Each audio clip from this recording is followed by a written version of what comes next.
नमस्कार, मेरा नाम है शुभम जगदीश और स्वागत करता हूं हमारे चैनल विश्वास सीए के ऊपर। आज हम लोग डिस्कस करने जा रहे हैं आपकी नेक्स्ट वीक के अंदर रिवीजन स्ट्रैटेजी क्या होनी चाहिए for a subject called business economics. अगर आप भी पेपर सितंबर अटेम्प्ट में दे रहे हो तो अगले एक हफ्ते से 10 दिन के अंदर तुम्हें क्या करना चाहिए मैं वो बता रहा हूं। उसके बाद ही आपको एमसीक्यू क्वेश्चन प्रैक्टिस करने चाहिए। तो सबसे पहले आइए जरा देखते हैं कि आपको क्या बताना है। आपको एक सबसे पहले कोरा कागज लेना नहीं है, कोरी कॉपी लेनी है, एक न्यू नोटबुक लेनी है और आपको कुछ इस पैटर्न में रिवीजन करना चाहिए। सबसे पहला होना चाहिए कि पूरे इकोनॉमिक्स के 10 चैप्टर से कितनी थ्योरीज हैं ऑफ इकोनॉमिक्स। इकोनॉमिक्स के कुछ कुछ थ्योरीज है ना, आपने पढ़े हुए theory of absolute advantage, comparative advantage, Heckscher and Olin, बहुत तरह की थ्योरी पढ़ी है, मर्केंटलिस्ट व्यू की थ्योरी पढ़ी है। तो जितनी भी आपने थ्योरीज पढ़ी हुई हैं आप उसको एक जगह नोट डाउन कर लें, अपने शब्दों में लिख लें। आपको यह समझ में आ जाए कि पूरी इकोनॉमिक्स के 10 चैप्टर में लेट्स से ये 8 या 9 थ्योरीज ही हैं। तो 8-9 थ्योरीज का क्रक्स आपको पता चल जाएगा कि बॉस हमारा ये प्रिपरेशन हो गया।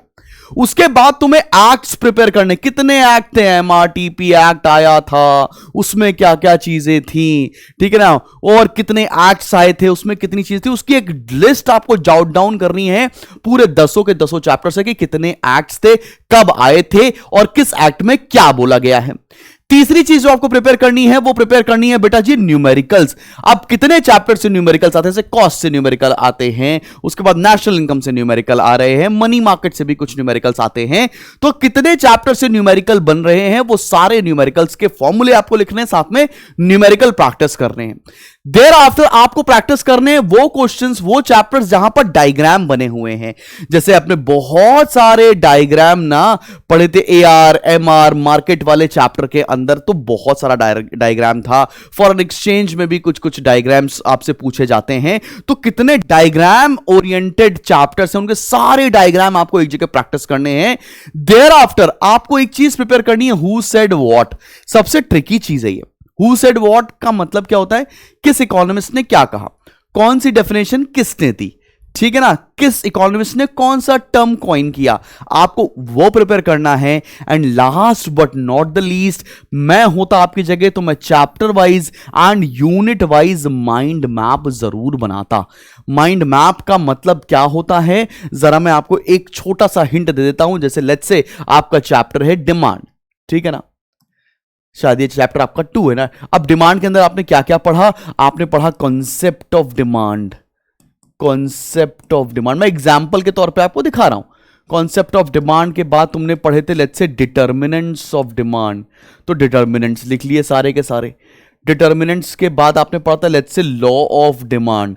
लॉ ऑफ डिमांड के बाद पढ़ा था आपने let's say exceptions to law of demand. Exceptions to law of demand. इस तरह आपको पूरा पूरा चैप्टर, पूरी पूरी यूनिट्स के नोट्स बना लेने, एक माइंड मैप बना लेना है, सो दैट एक रन थ्रू हो जाएगा और आपको पता चल जाएगा उस चैप्टर में कितना सारा कंटेंट था जो आपको प्रिपेयर करना था। ये सारी चीजें आप बुक खोल के भी कर सकते हो, कोई दिक्कत वाली बात नहीं है। ऐसा नहीं कि बुक बंद करके ही आपको करना है, आप देखते देखते देखते रिवाइज कर लोगे।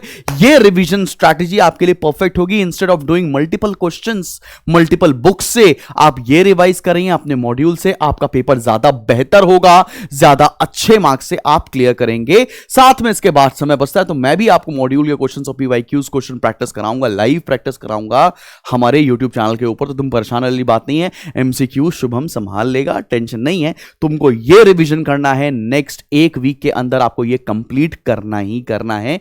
Wish you luck. मिलते हैं बहुत जल्दी एक नेक्स्ट वीडियो के साथ।